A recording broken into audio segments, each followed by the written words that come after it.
Hey, y'all, come look at this.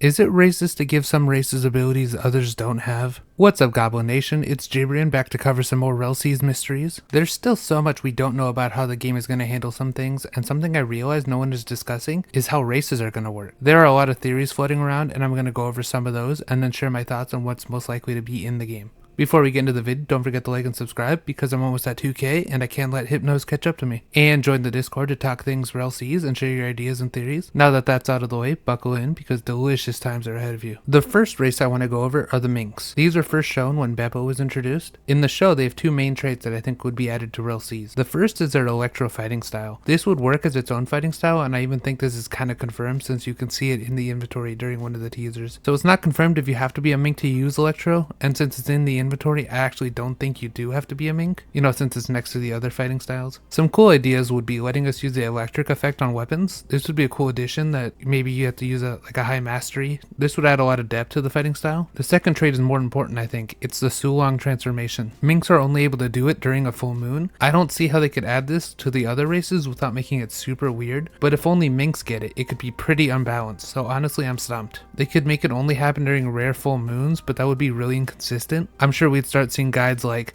these are 5 bosses you want to wait until it's a full moon to fight. In other One Piece games, they give the Minks increased speed or extra dashes, but hopefully they put more thought into them in Rell. Let me know how you guys think they'll handle Minks. Honestly, I'm leaning towards them not adding the transformation because it's probably safer, to make it less like the show for copyright reasons. The next race I'm going to go over are the Sky People. Shockingly, these are from Skypiea. This race was introduced early in the show and is recognizable by the wings on their back. If you didn't know, they can't fly because their wings are too small. Usually other One Piece games give them extra jumps because of this. I've heard some people say they should get a passive buff to observation, probably because Anel was the first person we see use observation and he was really good at it, so people assume his race had something to do with it. I don't personally like this idea because hockey is so important that giving one race an advantage would be really unfair and everyone would just end up picking a Sky person. My idea for a passive buff would be to give them a short glide with their wings. It wouldn't be too overpowered because they couldn't travel very far, and it would make sense visually. Give them a use for their wings. Let me know what you think they should get, if anything. Third, we have the Fishman, probably the most popular race in One Piece.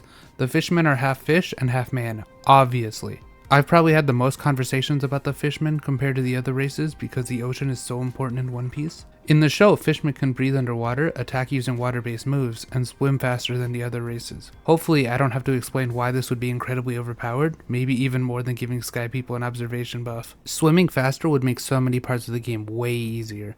Imagine fighting a sea beast and being able to dodge and evade attacks faster. Swimming for treasure would be safer too since you'd spend less time in the water and could get to cover faster. Raiding enemy ships would be easier too since you can swim over and jump on board before they even realize it. The other races would have to get close with their ships so they could jump on board. Imagine anyone falling overboard getting jumped by a gang of fishmen that can catch up to them instantly and outrun them if they start losing. Breathing underwater might not seem as powerful, but you don't have to return to the surface to get oxygen.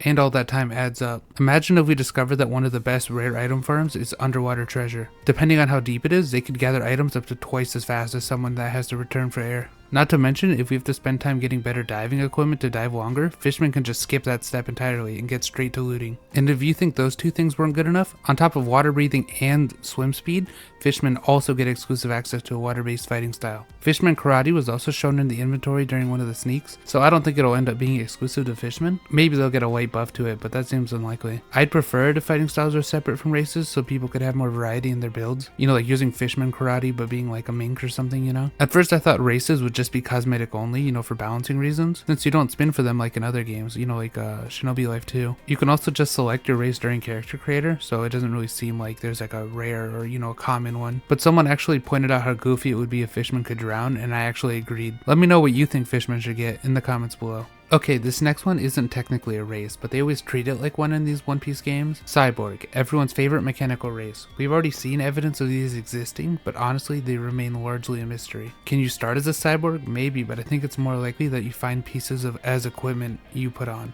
These could be accessories, clothing, or weapons. I think cyborgs might have the most potential out of all the races because they can always add new attachments and updates, and they don't have to worry about balancing as much because it's treated as equipment, so you loot it. Imagine equipping a new robotic arm arm that has a long range punch, or even a grapple to pull people in for combos. We could get robotic legs that let us jump much higher, or even a short boost with rocket boots. They could add robotic eyes that increase the range of observation or allow you to zoom in. Though honestly, I preferred if observation wasn't affected by things like this. Cyborg is especially interesting because you could combine it with all the other races and get a combination, especially if races also have passive buffs. They could even give cyborgs a mode where they transform into a big mech. The customization options would be so cool. Let me know if you guys have any idea for cyborg parts or how it should work. That's probably it as far as the races we can pick starting out, unless they're gonna drop a big reveal. I don't think we can play as any other races. Next, I want to go over the honorable mentions. Basically, these are races I think we'll see in game in some way, along with where I think they'll show up. First is going to be the giants. We've already seen these as bosses, so there's no surprise here. The only surprise would be finding a pirate ship full of them or something like that. I think this will mostly be a race used as bosses because they're too big to play as, and you can't really have more than one in an area.